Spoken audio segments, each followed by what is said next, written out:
the road there lives a man I'd like you all to know. He grew a great big marrow for the local flower show. And when the story got around, they came from far and wide. And when the people saw the marrow, everybody cried, "Oh, what a beauty! I've never seen one as big as that before. Oh, what a beauty! It must be 2 foot long or even more. It's such a lovely colour and so nice and round and fat. I never thought a marrow could grow as big as that. Oh, what a beauty! I've never seen one as big as that before." He was leaning on the garden gate the other day and beckoned to a lady who lives across the way. Took her down the garden path and showed it her with pride. And when she saw the size of it, the little lady sighed, "Oh, what a beauty! I've never seen one as big as that before.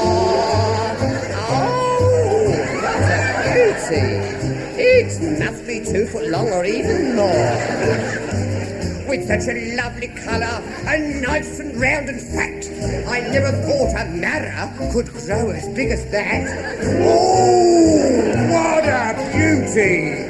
I've never seen one as big as that before. I mean, me marrow. I've never seen one as big as that before."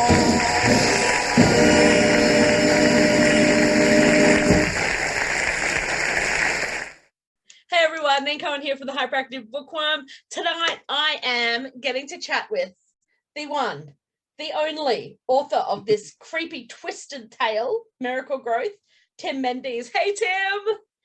Hi Neen, how you doing? Good, how are you? Excellent. Yeah, I'm good. Yeah, but sort of still half asleep, but we'll be fine. And I'm sitting here having a cider. Oh, good on you. These... It's weird because it's usually the other way round. I know. Normally I'm sitting here going, I'm awake. Yeah, and I'm half cup. Yeah. It's about time I get a chance, eh? Exactly. I've just had a coffee, so I'll be fine in a minute. Oh, see, yeah. There we go.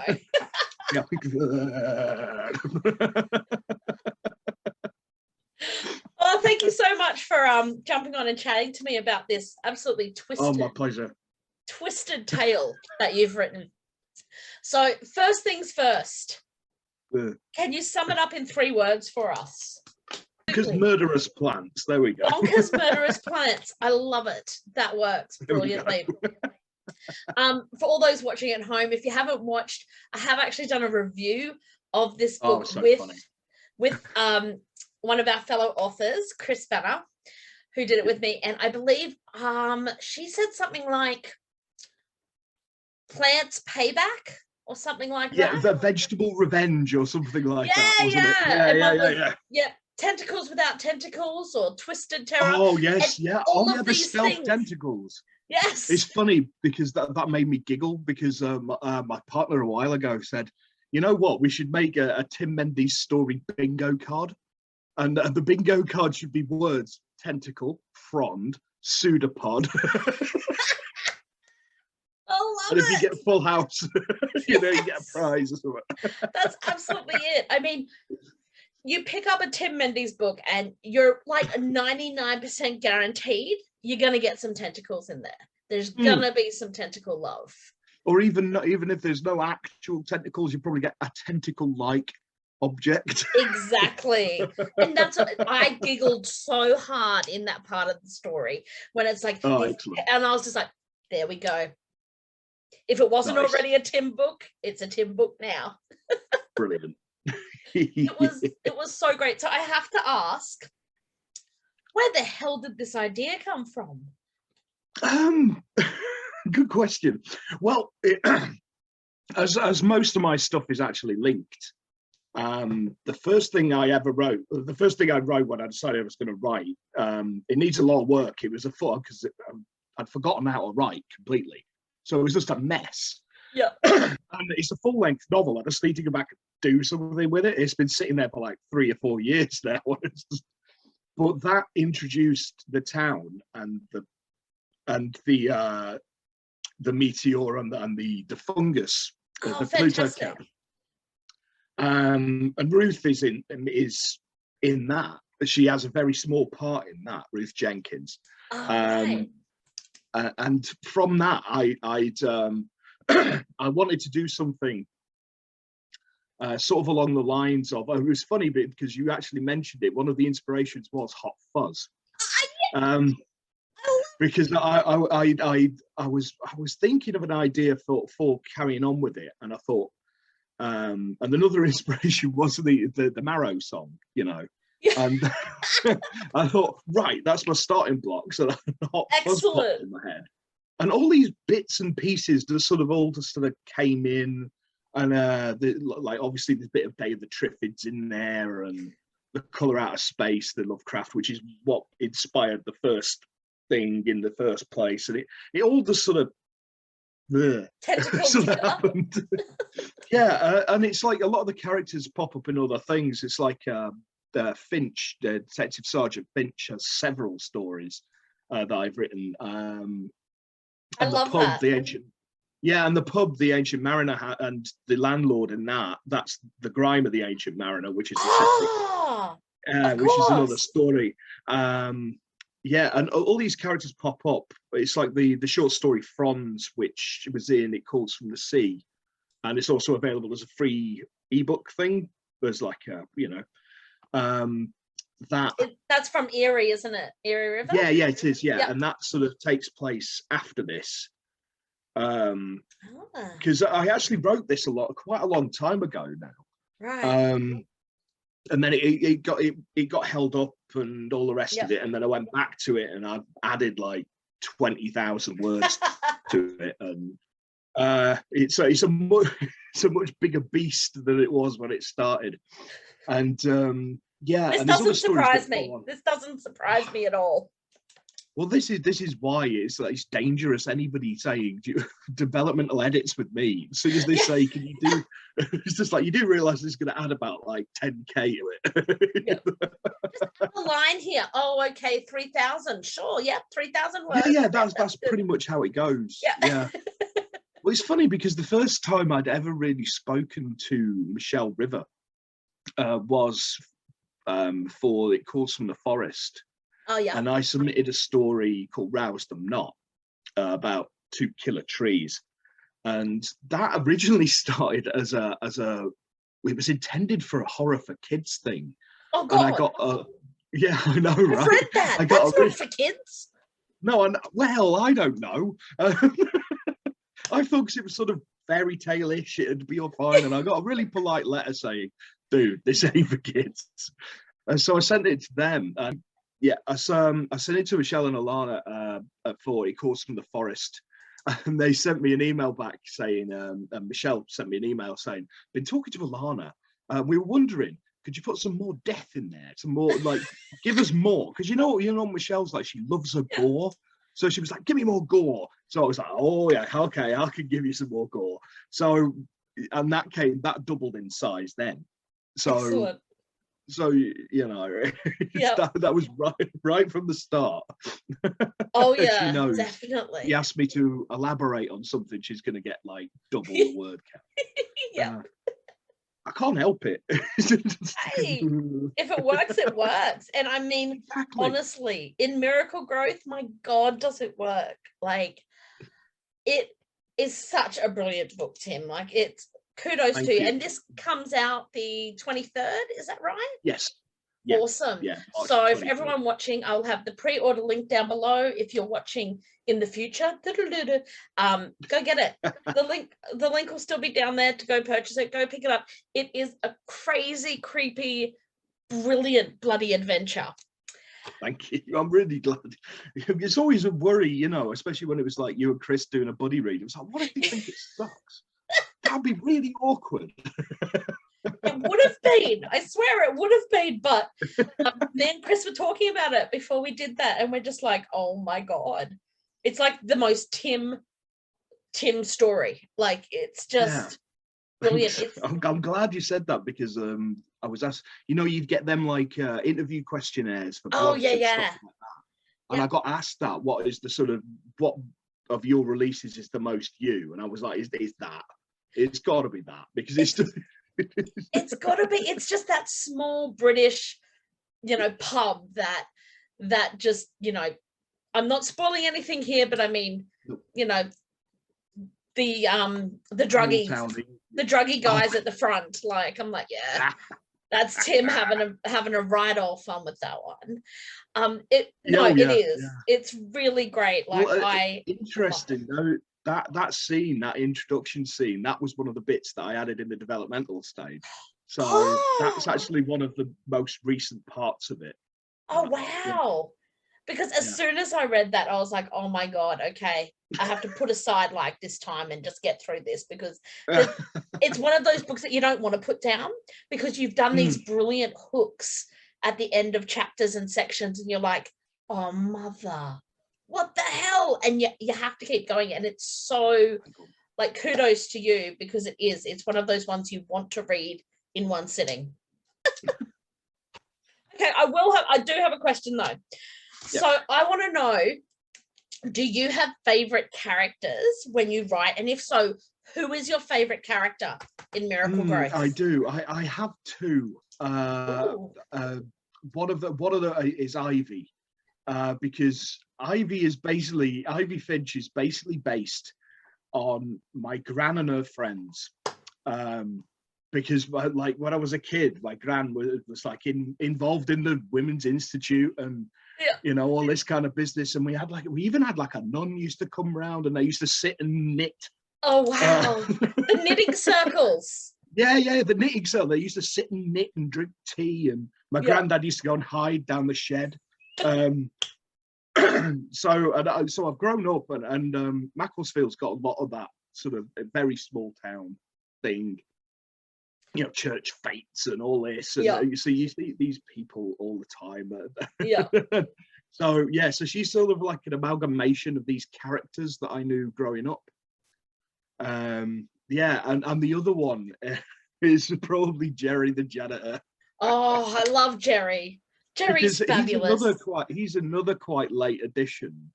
And he was based on a friend of mine who passed away a few years ago. He was a Tony Cash impersonator. Yeah. But he was always on. So when you saw him in town, he was always like, hey. It's always the finger, Oh my God, that's hilarious.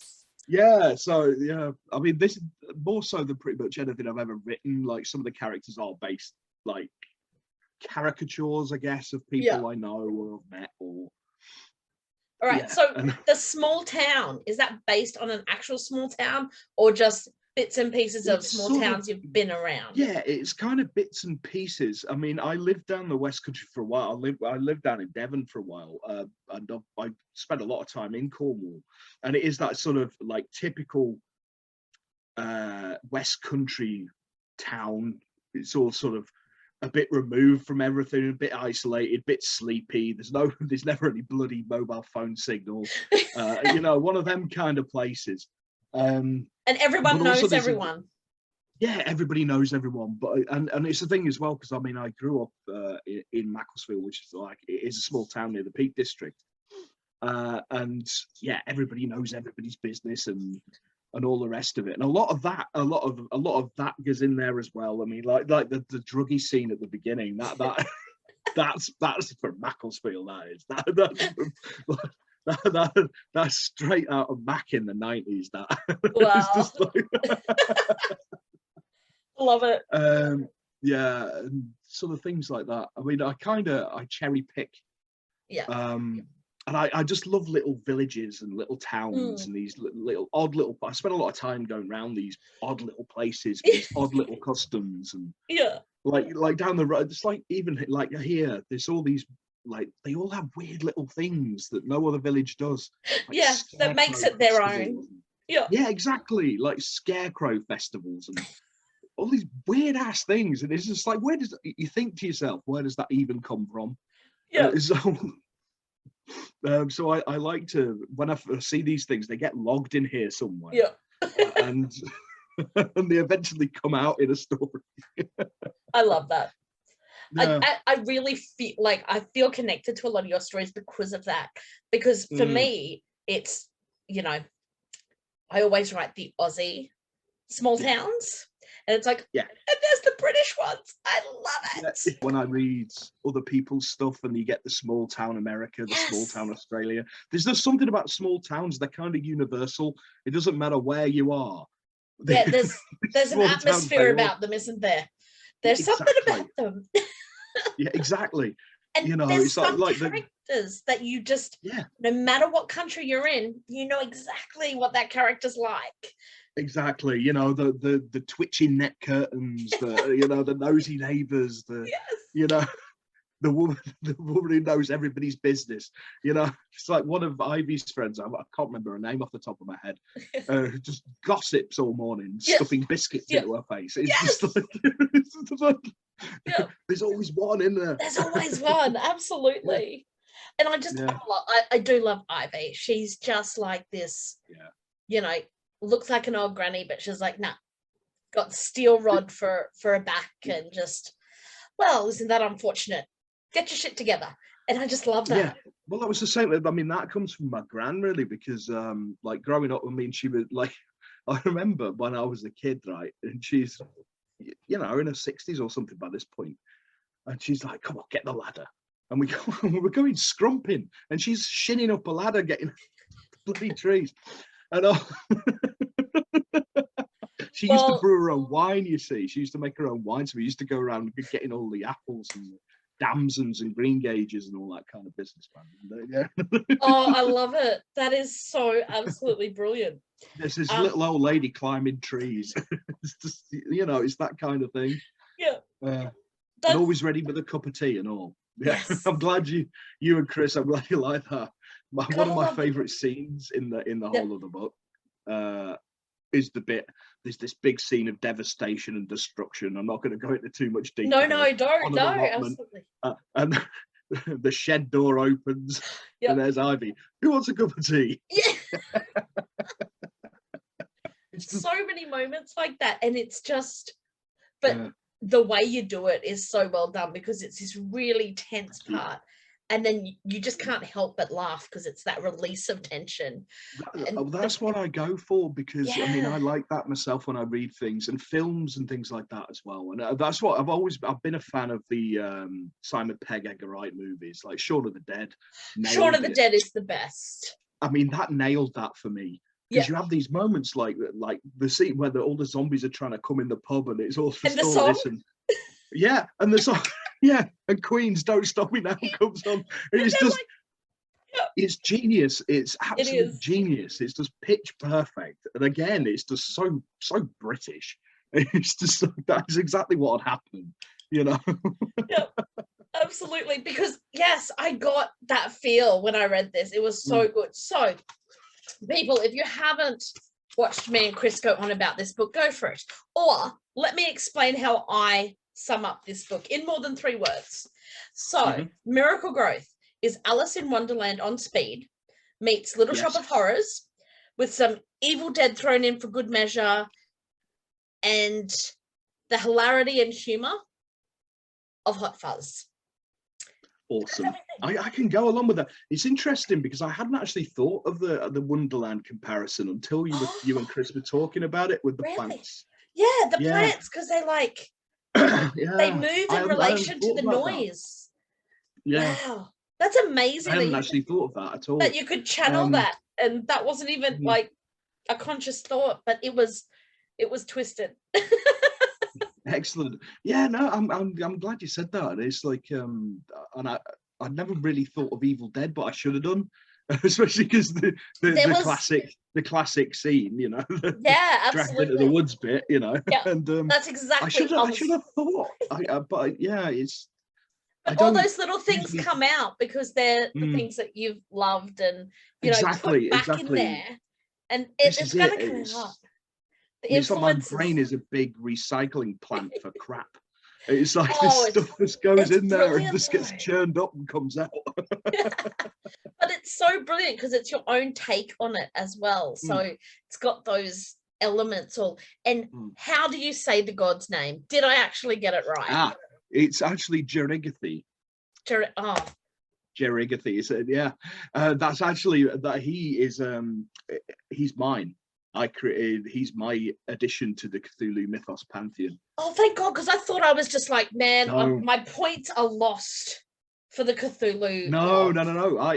I created him quite early on when I started writing. I've written dozens of stories involving him now. That's fantastic. Yeah, he was my take on it. Because I wanted to create. Obviously, as everybody who's into the mythos wants to do, they want to create their own. Yeah. And I wanted to create one that was kind of had it's kind of relevant to today. Yep. Because you got all this worry about like climate change and oh yeah. He's the parasite god. He's the scavenger. He feeds on the waste of society, the waste of humanity. Yeah. So I just thought it was a good a good take on it. I just thought it was kind of relevant, and you could also do other bits. I mean, I've done some like the Parasite Code, and there's a whole sequence of stories after that, which are like he's infested the internet, and he's sort of, he's feeding on wasted time and wasted life and wasted aspiration and wasted, and so he's basically sucking people's souls through the internet. Oh my God, and that's that kind amazing. And I wanted to, and there's a whole cult around him, the Discarded and all this, and that's in several things now, and it's going to be in more as well. So that's fantastic. It's like I wrote a little bit of a forward type thing for Franz, the ebook of it. Yeah. And I tried to explain it in that. It's sort of like a mythos within my mythos. It's like a sub-mythos within the mythos in the mythos. Oh. If you think too hard about it, it gives you a nosebleed. So you're doing well. Yeah, this is it. I mean, none of it was planned. It's just all gone organically. It's because I don't plan anything. I just write things and see what happens. And so it's all kind of just grown organically, It's all just gone. Beware of anything grown organically. For my writing career. I love it. That's fantastic. So say the name again, because I still didn't get it. Jirigathy. Okay. Yeah, I'm gonna be like rewinding this and like all right, cool. So I totally got that wrong, guys. Totally got it wrong. Don't worry about it. Now, me and Tim were talking earlier about the fact that marrow is not actually as common in America or Australia, for that matter. So I was shocked because it's one of those things. But and I actually looked after I'd seen it, because I was really taken aback that Chris had never heard of a marrow. Yeah. And I was just like, oh, right, okay, they don't really do marrows in the US, or but in Canada, they do, and the UK they do, and obviously Erie River is Canadian, the editor is Scottish, and I'm English, so we it's like, you're like, of course it's a marrow. Is. No, I find that really fascinating, all the little things that you just don't even realize. Strange, so for anyone wondering, the marrows play a really big part in Miracle Growth, which is why it was interesting for the Aussie. I do know what a marrow is. I did know what a marrow was, but it's very rare that I've or zucchini. So it's just very rarely used. A marrow, the term marrow is very rarely used here. But yes, and Chris in America had never heard of it, so it was very fascinating to see that. I find that kind of thing really interesting. The 4-5 different cultures, and who has and who hasn't. Yeah, I find that kind of thing really interesting, like how things change. I like the way, I like the etymology of words and how they change in different places and how they evolve. And absolutely. It's like before I started submitting stories, I never knew that there were so many subtle differences between UK English and American, especially. I never realized there was that many. And Australian English is different, but it's closer to yours British sort of English. in the middle, aren't you? Your sort of a halfway house. Like whereas, I said, Canadian Australia is closer the to bastard UK. child between, you know, UK and America. Yeah, We've kind of black sheep of the stolen family. things from everywhere. well, that fits. Yeah, I might have to cut that one out. Whoops. Whoops. Oops. No, that's funny. Yep. A little too spot on. Okay. Yeah. Oh, brilliant. So when you wrote this, were you actually able to eat? I have iron guts. I don't get nauseous or anything like that. I mean, the thing is, because I'm a chef for 20 odd years, and I've also I've seen some horrific injuries. I've had some horrific injuries. I'm kind of desensitized to pretty much a lot of things. It's like I had my feet deep fried. That was a good one. Deep fat fryer fell over and tipped down both my boots. I had to have skin grafts, all that kind of thing. Yeah. Top of my fingers missing, but that wasn't the catering injury. That was when I was a kid. The novella I wrote, Boiling Shadow, which is a follow-up to Burning Reflection. Yes. Features a scene where the mantelpiece falls off and takes the top off the finger. That's true story. That happened. That's what happened to that finger there. Wow. See, I have to give you credit for this book because very little affects my gut. Iron gut all the way. I mean, I've been known to sit there and watch autopsies while eating. Nah. There was a scene in this that I just went, wow, no. Let's have something else for dinner. Nice. Yeah. So, you know, kudos to that. Just I liked that comment. You said, vegetable stew doesn't look quite as appealing. No. No, it doesn't. And it was that subtle, like little links that you've put in and just those little lines, and the fact that the reader is actually, you know, omnipotent, but the characters don't necessarily know what's going on. And I find that really entertaining. Yeah, I mean, I do. I like that. I like I tend to do most of my stuff in third person, and omnipotent. I just find it really hard doing first person in cosmic horror. It takes a very different mindset. The thing is, Lovecraft did a lot of it like that, and but I have a trouble ending it because it's like, especially in my kind of thing. I mean, it's like there's a big streak of like nihilism and hopelessness in a lot of my stuff because everybody dies. Yes, I don't think Chris will forgive you. Oh yeah, we won't mention no. Yeah. Oh, that outtake, that was funny. Yeah.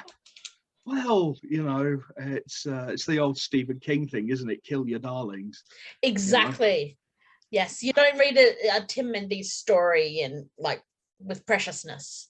There's no preciousness. No. You just never know. I like that aspect of nobody knows. You can't. I like that because if you can predict they're going to live, they're going to die, it kind of takes no the tension adrenaline out. To it.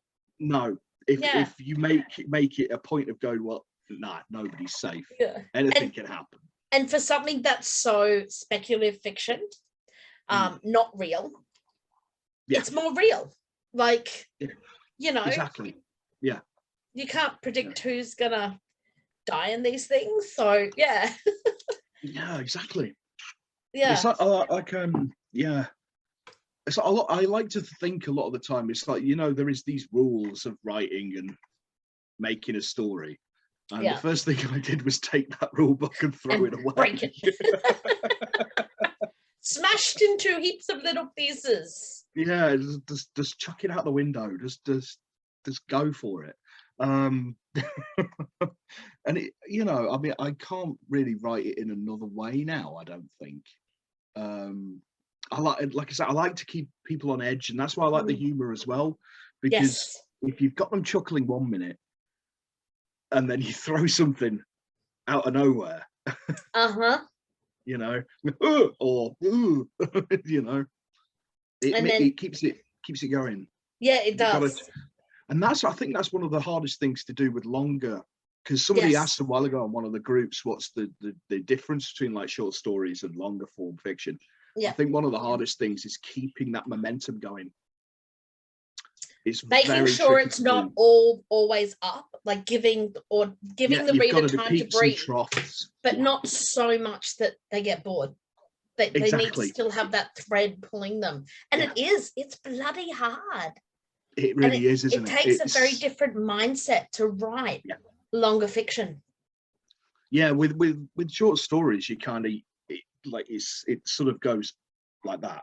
Yeah. It's sort of ramp. It's just like, you know, an upward trajectory, whereas like you say, it's peaks and troughs, and you've got to balance it's like them. Music. It's almost like an album, you know. You've got to it's like music. You've got to have them lower moments to let people, like, especially like as a DJ, I understand that. You've got to, if you keep going all right, right that, everyone's knackered. No, you've got to give them time to go to the bar. You've got to give them, you know, it's like going to a gig. There's always the slower ones where you can go to the loo, get a pint, you know, chill out, get your breath back. Exactly, you know? So that you can get built up again. Like, and that's the thing. Like, I've found, especially in like horror and spec fic and those type of things, I find that is quite difficult to maintain the balance, because it's so easy and tempting to just scare, or you know, build that, but to drop it so well, like you've done in Miracle Growth, was just fabulous. And humor is such a good way of doing that. That is my mechanism for doing it. I use humor. And the other way to keep the momentum going, even when you're doing the lower bits, is those, like you mentioned earlier, those little lines, the hooks. Absolutely. Yeah, I think they're very important. It's like when you're reading novels and things like that, you know, somebody does that, because a lot of writers do it. Yes, absolutely. And if you get it right, it could be 3 a.m, you could be knackered. That's exactly. You see what happens now. That's right. You want the reader not to say, "Oh, I finished the chapter, it's okay." You want them to go, "Damn it, I can't stop at the end of this chapter. I've got to keep going." Yeah. That's what you want. That's what you want to create as an author. You want to create insomniacs. Exactly. This is it. Caffeine addicts and insomniacs. Absolutely. That's my ultimate goal in life. Nice. It's interesting, isn't it? It's like when you're reading something and somebody does that right, but it is hard to do. It is tricky, but it's something I've been experimenting with. Another thing I've been experimenting with is I've read a lot about breathing techniques to do with writing. Yeah, it's interesting, because it's like a great example of this is The Haunting of Hill House. Right. Yep. Longer sentences make you hold your breath. Yes. Because as you're reading them, you read them as if you're speaking. Yeah. So you hold your breath and you breathe on the comma, or you breathe on the full stop. Yes. So what you want to do is longer sentences to get people to hold the breath, and then hit them with staccato. Yeah. Short, sharp. Basically, try to induce a panic attack. Oh, yes, basically, yes. Yeah. It's like Haunting Hill House has like a paragraph which has got apparently it's in like Guinness Book of Records. It's the longest sentence ever written, and then right after it, it's just like 3-word sentence, 2-word sentence, 1 word, 2 word, and it's just, and it works absolutely magnificently. So it's something I've been experimenting with as well. You know. Cool. No, that's really cool. I like that. Yeah. So what are you working on now? Right now, I am just finishing off. I'm finishing off because I'm curating an anthology for Black Ink fiction, Cthulhu versus the Musketeers. And I've just had it closed yesterday, and I've just had I've got all the submissions in, so I'm doing the reading for that. But the work, what I'm actually doing at the minute is I'm writing the 3rd of the Hollow Hills cycle. So follow up to Boiling Shadow and Burning Reflection. Yeah. It's provisionally titled Blasted Soul, and it's taking more into do with the mines and a lot of minor superstitions, and it's going to tie up the first two, and yeah, so yeah, I'm sort of about, I say I'm halfway, like halfway or 2/3 of the way through, but you know, knowing me, I'll probably end up writing another 30,000 words or something on the edits, you know. Yeah. So, but yeah, so hopefully I'll have that done fairly shortly. Fantastic. Yeah, it's all good. Yeah, it's all good. Got a bunch of stuff coming out at the minute. It's terrifying. I don't know what it is with March. It's just like February, nothing, and then all of a sudden March, like, here's a book you're in, here's a book you're in, here's a book you're in. Oh crap! It's all the work you've done over the last couple months and year that you know it's all coming to fruition. Yeah, it's strange how it always happens at the same time. It does, yeah. It's like, because my resolution, my New Year's resolution, right? Because last year I completely shafted myself. Yeah, at the end of the year with deadlines. I had so many damn deadlines in November, and I somehow managed to do them. And I was just like, right, I'm not doing that again. And then it's happening again. Oh, no. I think it must be something to do with publishing schedules, or maybe because you know, because people want to get books out for holiday readers, and people want to get them out for Christmas, and so I guess it must be something to do with that, because it's just like March and April always a nightmare. November's always an absolute hell. Oh yeah. It's just like from September onward, it's just like, okay, I'm done. Yeah, your head kind of explodes a little. Yeah, that's it. That's pretty much it. Oh, that's awesome. I might take a lot of August, like sitting on my backside watching the TV, just to try to get prepared. Just to try and build up the energy for it. Absolutely. So, do you get to read much with all this writing? I tend to read every night. I love that. I always read before. Yeah, I always read before I go to sleep. I've always got a book on the go, or and obviously at the minute, like if I'm doing anything like group projects or things like that, obviously I'll do the reading for that at that sort of time. I'll stick, because I bought myself one of them Kindle tablet things, the Fire tablet jobbies. So I just fire stuff on it and I read it, and then get back to my book, and that's kind of how I do it. So yeah, I always make a point of still having my reading time. Yeah, I think it's very important for writers to read. It is. I feel like that's very, very important. But what book have you read recently that you would recommend? It doesn't have to be a new release book, just something you could recommend that you've read recently. Oh, right. Well, I'm actually rereading an absolute classic of my, for me at the moment, which is The Ceremonies by T.E.D. Klein. Oh. It's classic cosmic horror from the 70s. And it's one of the... it's like one of Stephen King's favorite books and things like this. Cool. But it's a big old tome, so it's quite an undertaking. But it's absolutely fabulous, and it just reading it again, because I read it like when I was a kid, and just reading it again, it's just like, it's so well structured and so well done that even the size of it, like it could be easy to be just like, oh, get on with it, but you never like that, because there's always like, even at the beginning when he just throws in these little, like I like to do, just throws in these little bits that catch you. Hang on, what? Yeah, you're like, hang on, I need that explained. What? Yeah. It's just like, oh, right, okay, it's sort of nice little community, blah, blah, blah. Hey, what? Yeah. Hang on a minute. Did I hope you're going to come back to that. Yeah. Yeah. I mean, cool. Yeah. Awesome. Well, thank you so much for your time, Tim. It's been awesome getting to chat to you. And yeah, always a pleasure. Always enjoy having a chat with you. So yeah, thanks for having me on again. That's all right. You're always welcome. And I was a bit drunk last time, so I couldn't have been too offensive. So.